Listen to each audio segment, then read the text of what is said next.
আসসালামু আলাইকুম।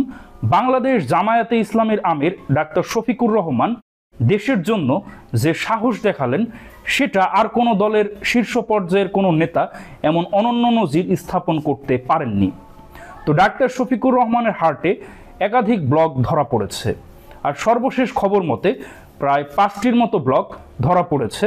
এজন্য তার চিকিৎসকরা অতি দ্রুত বাইপাস সার্জারির পরামর্শ দিয়েছেন আর উন্নত চিকিৎসার জন্য তাকে বিদেশে যাওয়ার পরামর্শ দিয়েছেন। কিন্তু ডাক্তার শফিকুর রহমান দেশের কথা ভেবে বিদেশে উন্নত চিকিৎসার জন্য না গিয়ে দেশেই চিকিৎসা নেয়ার কথা বলেছেন, যেটা বাংলাদেশের ইতিহাসে একটা অনন্য নজির। যেখানে অন্যান্য দলের শীর্ষ পর্যায়ের নেতারা ছোটোখাটো কোনো রোগ হলেই তারা বিদেশে চিকিৎসা নিতে চলে যান, যেমন লন্ডন, সিঙ্গাপুর, যুক্তরাষ্ট্রের মতো উন্নত দেশে তারা চিকিৎসা গ্রহণ করতে যান। আর সেখানে বাংলাদেশ জামায়াতে ইসলামীর আমির ডাক্তার শফিকুর রহমান তার বিদেশে উন্নত চিকিৎসা নেয়ার সকল সুযোগ থাকা সত্ত্বেও তিনি দেশেই চিকিৎসা নিচ্ছেন।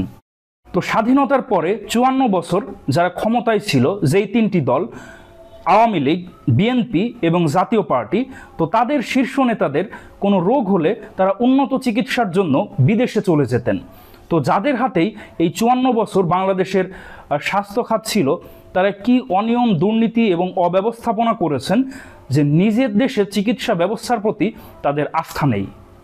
তো তারা যদি নিজ দেশে চিকিৎসা নিতেন তাহলে তারা বুঝতেন যে বাংলাদেশের স্বাস্থ্য ব্যবস্থার দুর্বলতা কী এবং সেই অনুযায়ী কিন্তু তারা কাজ করতেন।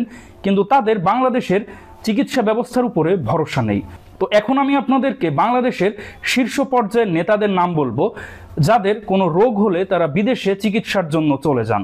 তো 18 মে 2025 চিকিৎসার জন্য সস্ত্রীক সিঙ্গাপুর গেলেন বিএনপির স্থায়ী কমিটির সদস্য মির্জা আব্বাস। 21 মে 2024 একটি খবর যে চিকিৎসার জন্য সিঙ্গাপুর গেলেন বিএনপির স্থায়ী কমিটির সদস্য ডক্টর খন্দকার মোশাররফ হোসেন।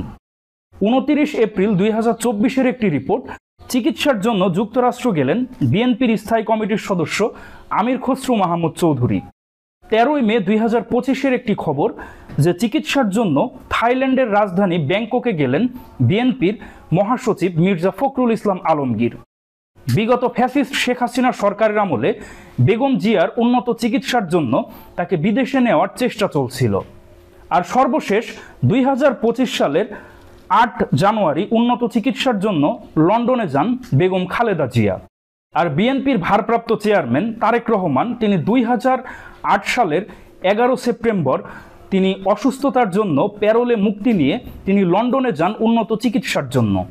শুধু তাই নয়, আওয়ামী লীগের সাধারণ পর্যায়ের অনেক নেতারাও কোনো রোগ হলে বিদেশে উন্নত চিকিৎসার জন্য চলে যান। পরবর্তীতে যার নাম বলবো তিনি হলেন জাতীয় পার্টির সাবেক চেয়ারম্যান, যিনি প্রয়াত হয়েছেন। 2019 সালের 21 জানুয়ারি হুসাইন মোহাম্মদ এরশাদ তিনি চিকিৎসার জন্য সিঙ্গাপুরে গিয়েছেন।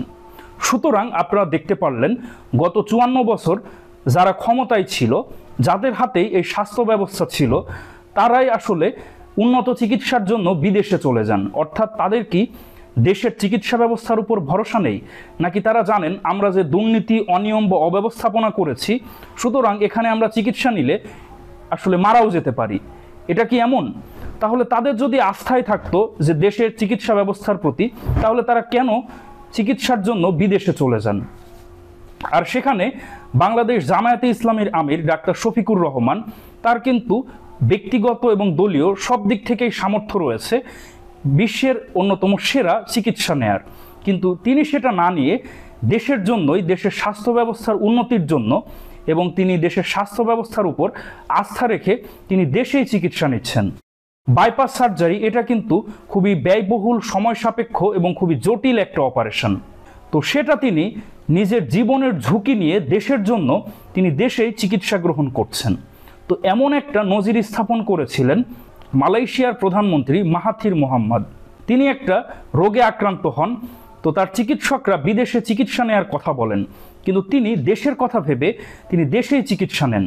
তিনি বলেন যে আমার দেশের যারা সাধারণ মানুষ তারা তো আসলে বিদেশে উন্নত চিকিৎসা নেওয়ার মতো সামর্থ্য তাদের নেই, সুতরাং আমি কেন যাব? তো তিনি দেশে চিকিৎসা গ্রহণ করেন এবং এর পরবর্তীতে কিন্তু মালয়েশিয়ার চিকিৎসা ব্যবস্থা খুবই উন্নতি হয়। তো বর্তমানে মালয়েশিয়ার চিকিৎসা ব্যবস্থা বিশ্বে অন্যতম শীর্ষ পর্যায়ে রয়েছে। ঠিক একই নজির স্থাপন করে বাংলাদেশ জামায়াতে ইসলামীর আমির ডাক্তার শফিকুর রহমান তার হার্টের অপারেশন দেশেই করানোর সিদ্ধান্ত নিয়েছেন।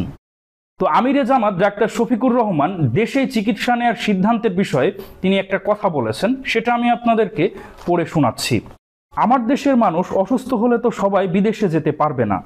আমি যখন দেশের চিকিৎসকদের নিয়ে গর্ব করি, তখন নিজের ক্ষেত্রেও তাদের উপর আস্থা রাখতে হবে। আমরা এই দেশটাকে গড়তে চাই, তাই আমি দেশে চিকিৎসা নিব। যেই দলের প্রধান তার সামর্থ্য থাকা সত্ত্বেও এবং ঝুঁকি নিয়ে বিদেশে চিকিৎসা না নিয়ে দেশে চিকিৎসা নেওয়ার সিদ্ধান্ত নিয়েছেন, সুতরাং তারা যদি ক্ষমতায় আসে তারা স্বাস্থ্য ব্যবস্থার ব্যাপক উন্নয়ন করবেন, যেভাবে করেছিলেন মালয়েশিয়ার প্রধানমন্ত্রী মাহাতির মোহাম্মদ। তিনিও কিন্তু বিদেশে চিকিৎসা না নিয়ে দেশেই চিকিৎসা নেন এবং এর মাধ্যমে কিন্তু দেশীয় যে চিকিৎসা ব্যবস্থার এর দুর্বলতা সামনে আসে এবং সেটাকে আরও উন্নত করার চেষ্টা করে।